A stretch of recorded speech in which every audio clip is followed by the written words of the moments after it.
This young teacher, Mr. Dami, entered an African village full of beautiful girls with just one sole aim: to disflower all the girls there in just one day. Here's how it happened. Once upon a time in the village of Ayanfe, there lived a man named Mr. Dami.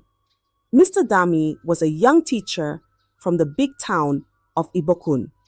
His mind was sharp, his words smooth, and his smile could melt even the sternest hearts. When the government heard of the struggles in Ayanfe village, how their young girls were dropping out of school because of early pregnancies, they knew they needed someone special to help. That someone was Mr. Dami. The news of his transfer spread like wildfire. "He's coming to teach our daughters about life," the villagers whispered with excitement. His mission was clear: to educate the girls about their bodies, how to use protection, and how to avoid unwanted pregnancies that could ruin their futures. For, in Ayanfe, once a girl got pregnant, her books were shut forever, and she was married off to the man who had claimed her innocence. When Mr. Dami arrived, the village turned out to welcome him. The elders, dressed in their finest clothes, stood under the great Iroko tree. Baba Ajani, the oldest and wisest, stepped forward. "Teacher Dami," he said, his voice like a drumbeat, "you have come to save our daughters. They are like flowers in a storm, and we need you to shield them." Mr. Dami nodded, his face serious. "I am here to guide them," he replied, "to teach them how to avoid mistakes that will close the doors to their future. They will learn to stay safe, to choose wisely, and to value their education above all." The parents sighed with relief. They had seen too many dreams crumble like dry leaves. "With Dami here, things will change," they said, their hearts filled with hope. But as the villagers celebrated his arrival, no one saw the glint in Dami's eye, a spark that hinted at secrets he kept hidden in the folds of his charming smile. Mr. Dami quickly became the talk of the village. His ways were different from the old teachers the girls had known. He spoke to them gently, not with scolding or shouting. When he taught, it felt like a story unfolding, with every word holding their attention like the strings of a puppet. He held his classes under the big mango tree in the schoolyard. The girls, sitting on wooden benches, listened as he explained things they had never dared to speak of.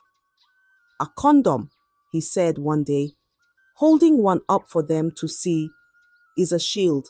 It protects you from the consequences of carelessness." His voice was calm, but his words carried power. The girls nodded, their young minds absorbing every detail. "Your education is your future," he told them, "and you must not let anything or anyone take it away from you."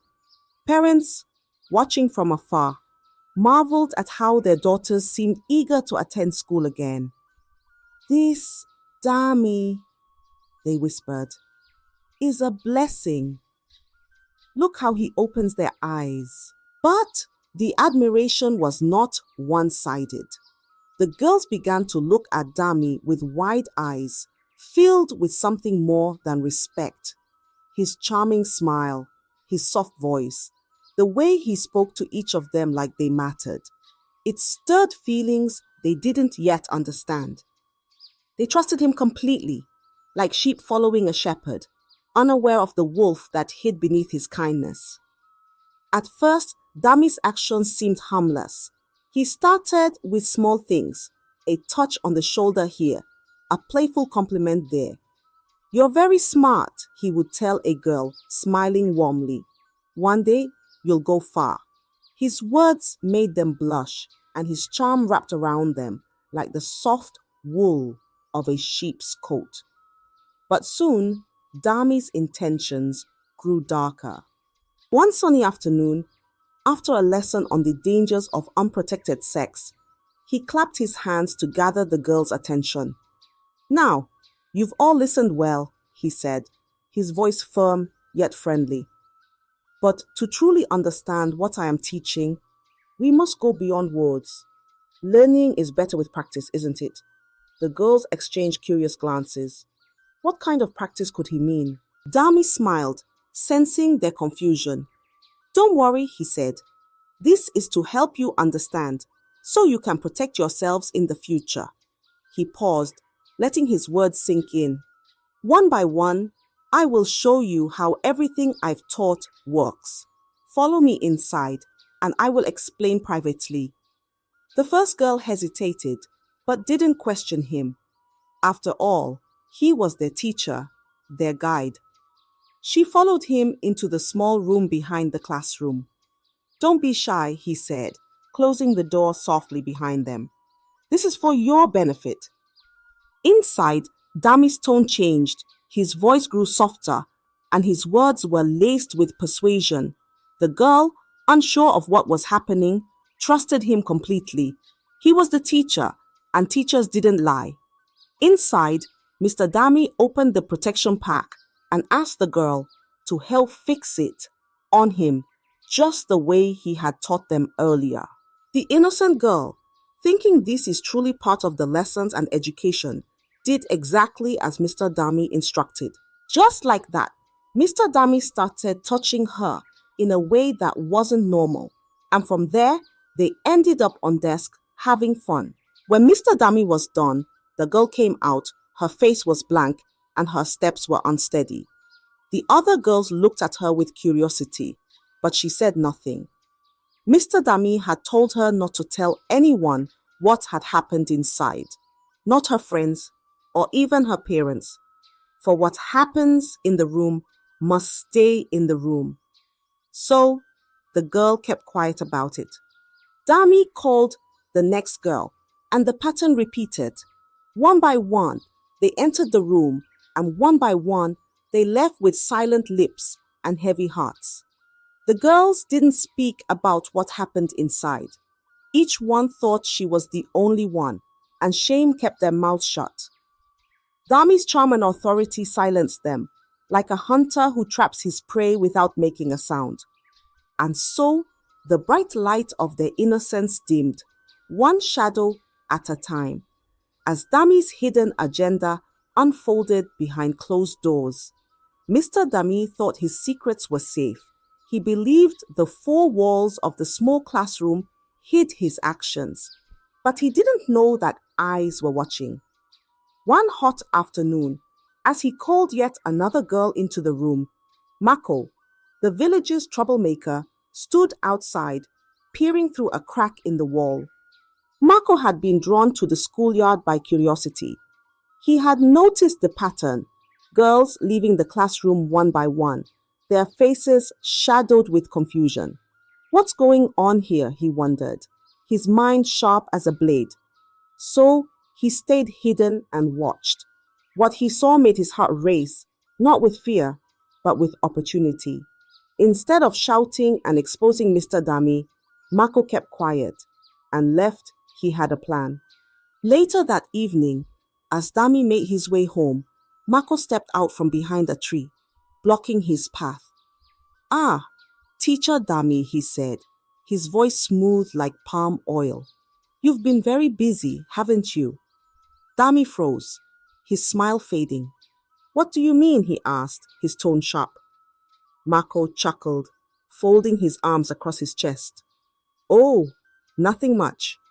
Just that I saw you today, you and the girls. Very interesting. Lessons you're giving. Dami's face grew pale. You don't know what you're talking about, he snapped, trying to walk away. But Mako wasn't done. He stepped in front of Dami again, his eyes gleaming with mischief. Don't be in such a hurry, teacher, he said. See, I'm a man of the village, but I'm also a man who knows how to keep a secret. For a price.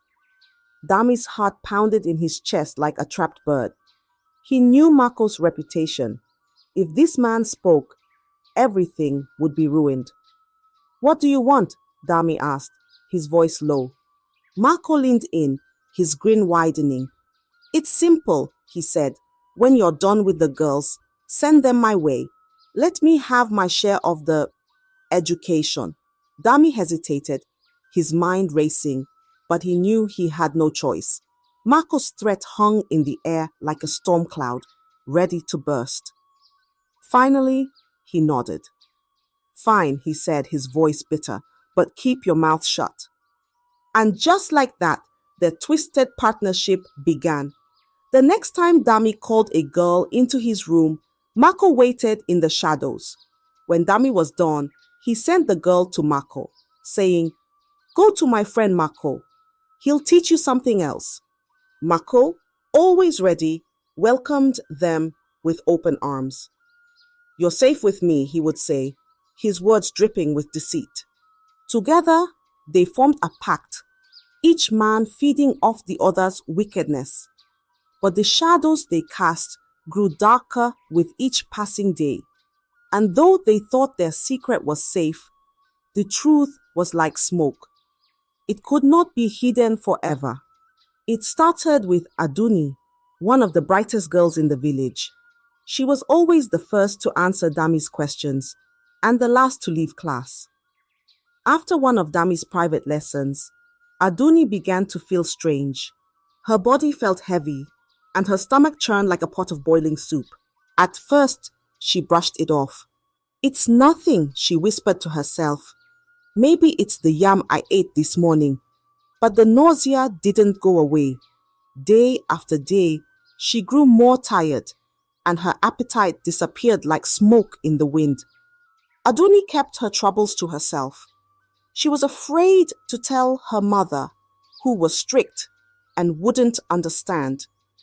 "If she knows, she'll beat me," Aduni thought, her heart pounding.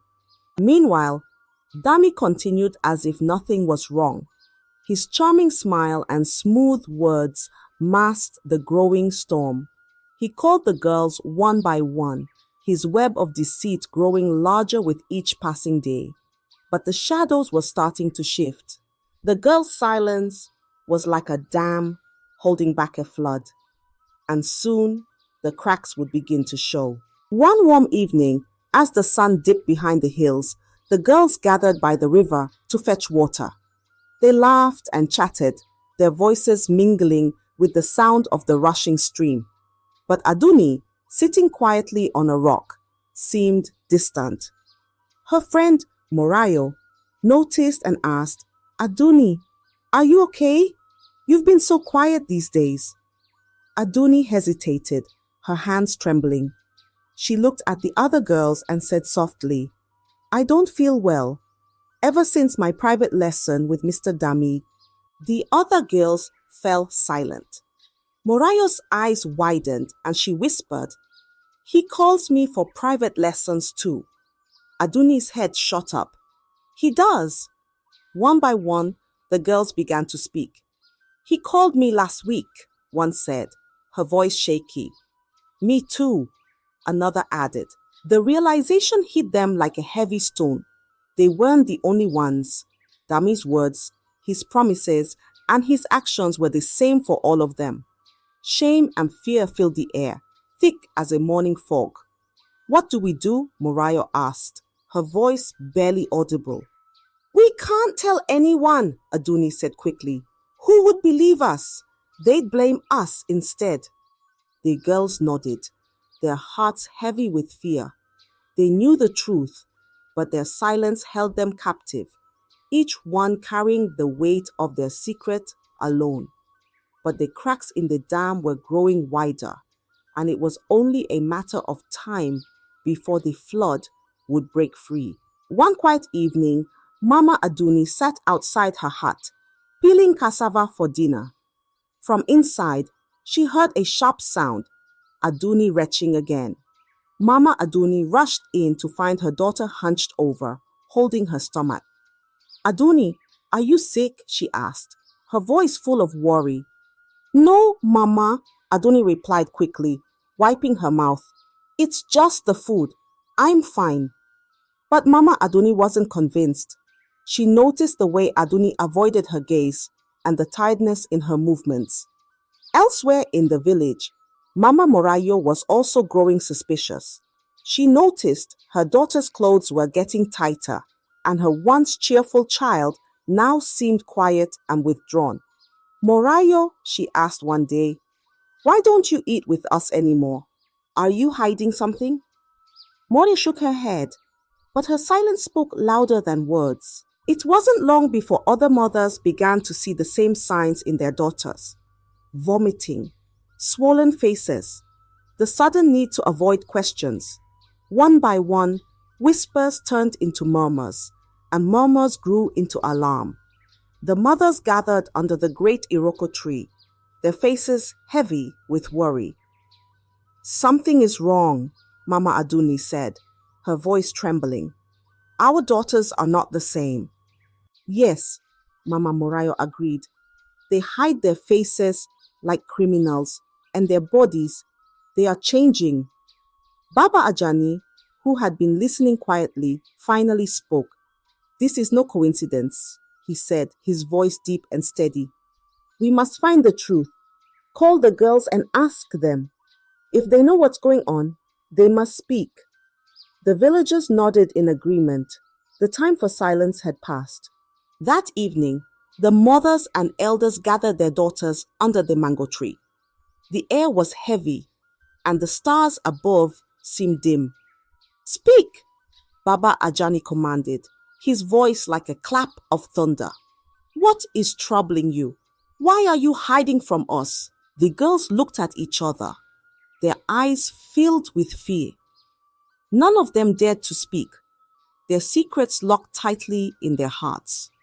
But the parents were relentless.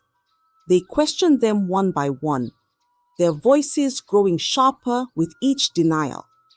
Finally, Aduni broke down, her tears falling like rain. It was Mr. Dami, she confessed, her voice shaking. He called us for private lessons and said it was to help us. But it wasn't true. He lied to us. Gasps filled the air. Mr. Dami? Mama Morayo whispered, her hands flying to her chest, as if Aduni's confession opened a floodgate. The other girls began to speak too. It's true, Morayo said, tears streaming down her face. He made us trust him, and then She couldn't finish her sentence. But the most shocking revelation was yet to come. One of the girls, with trembling hands, added, it wasn't just him. He sent us to Mako too. He said Mako would continue the lessons. The crowd erupted in anger. The betrayal burned like fire in their hearts. Dami and Mako, Baba Ajani roared. They have ruined our daughters. The parents, now filled with rage, decided they wouldn't wait. They would confront Dami and Mako that very night. Bring torches, Baba Ajani ordered. We will go to Dami's house. He must face the consequences of his actions. The crowd moved as one, their anger lighting the dark night like a wildfire. Justice was coming and no one could escape it. Mako was lounging outside his hut, chewing on a stick, when he overheard two women talking near the well. The parents know, one of them whispered, her voice sharp like the crack of a whip. They're going to Dami's house tonight. He's finished. Mako's heart jumped. He spat out the stick and ran as fast as his legs could carry him to Dami's house. Bursting through the door, he found Dami calmly writing on a slate, unaware of the storm brewing outside. Dami, Mako panted, his chest heaving. They know. The parents are coming for you. They found out everything. Dami's hand froze and the color drained from his face. What do you mean, everything? I mean everything, Mako hissed. The girls have spoken. They know what we've done. For a moment, Dami stood frozen, his mind racing.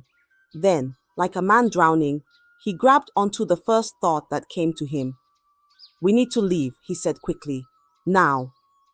The two men hurriedly packed their belongings, shoving clothes and valuables into bags. We'll go to the town, Dami said, his voice trembling. No one will find us there. But what if the guards are watching? Mako asked, his eyes darting around nervously. They won't be expecting us to leave so soon, Dami replied. We'll slip through the boundary before they even notice.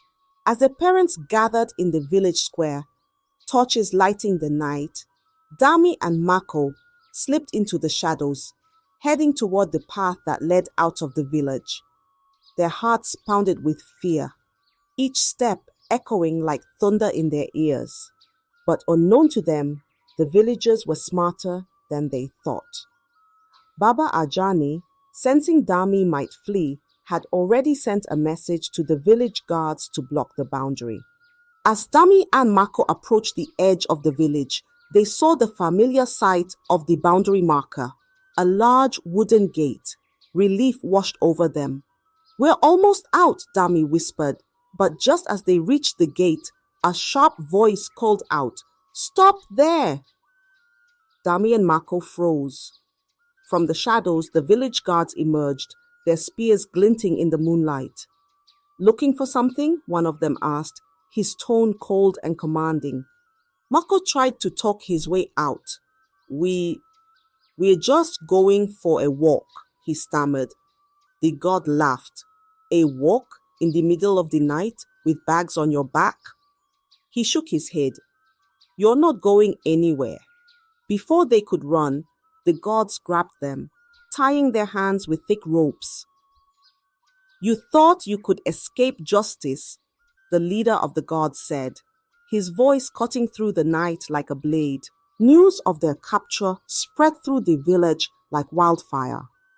By the time Dami and Mako were dragged back to the square, the entire community was waiting, their faces filled with anger and betrayal. Baba Ajani stepped forward, his voice booming. "You thought you could harm our daughters and run away? You will face justice here in front of everyone." The crowd roared in agreement, their torches blazing like the fury in their hearts. Dami and Mako, once so confident in their deceit, now stood trembling, knowing that their punishment would be swift and severe. The village square was packed with people, their faces grim, and their hearts heavy with betrayal. Torches flickered in the night, casting long shadows over the crowd. At the center, Dami and Mako knelt, their hands tied behind their backs. They were surrounded by the village elders, whose expressions were as unyielding as stone. Baba Ajani stepped forward, his voice cutting through the murmurs of the crowd.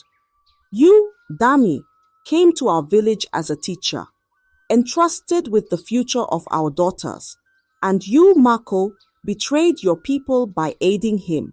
Tonight, you will face the consequences of your actions." The crowd roared in agreement, their anger like a rising tide. Two men stepped forward, each carrying a long whip made of leather. Without hesitation, the punishment began. The whips cracked through the air, landing on Dami's back with a sound that made the crowd flinch. He cried out, his voice breaking with each lash, but no one looked away. Mako's turn came next. His screams echoed through the square as the lashes rained down. The punishment continued until both men were slumped over, their faces pressed into the dirt. When the flogging ended, Baba Ajani raised his hand to silence the crowd. "This is not the end of your punishment," he said. "Dami, you will remain in this village. You will care for every girl you have wronged and the children they will bear. You will provide for them and answer to their families until your last breath." The crowd cheered, but Baba Ajani wasn't done. He turned to Mako. "You, Mako, will serve this village as a laborer. You will work in the fields, on the roads, and wherever else we see fit, and you will never again come near the young girls of Ayanfe." With those words, the two men were dragged away, their fate sealed. The villagers watched in silence, knowing that justice had been served. In the days that followed, the village began to heal. The girls, though scarred by their experiences, found comfort in their families. Mothers held their daughters close, whispering words of love and assurance. Fathers vowed to protect them, their anger turning into determination to ensure this would never happen again. The elders, too, took action. They introduced strict measures to safeguard the young girls, ensuring that no stranger could gain their trust so easily again. Teachers would be carefully chosen, and no man would ever be left alone with the girls. Dami, now a shadow of the man he once was, worked tirelessly to fulfill his punishment. Every day, he visited the families of the girls, bringing food, money, and support. His face carried the weight of shame, and his name became a warning to others. Mako, too, worked under the blazing sun, his back bent as he toiled in the fields. The villagers watched him closely, ensuring he stayed far from the young girls he had once betrayed. Over time, the girls began to find strength. With their family's support, some returned to school, determined to rebuild their futures. Their laughter, though faint at first, slowly returned to the village, like sunlight breaking through a storm. The story of Dami and Mako became a tale told around fires and in moonlit gatherings. It served as a reminder of the dangers of blind trust and the strength of a united community.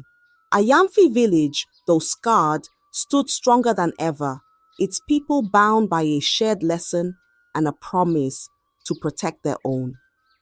And so, life went on, but the memory of those dark days lingered, a shadow that reminded everyone of the price of betrayal and the power of justice. I hope you enjoyed the story. If so, please like the video, comment what you learned from the tale, and don't forget to subscribe to the channel for more enchanting tales just like this one. Thank you.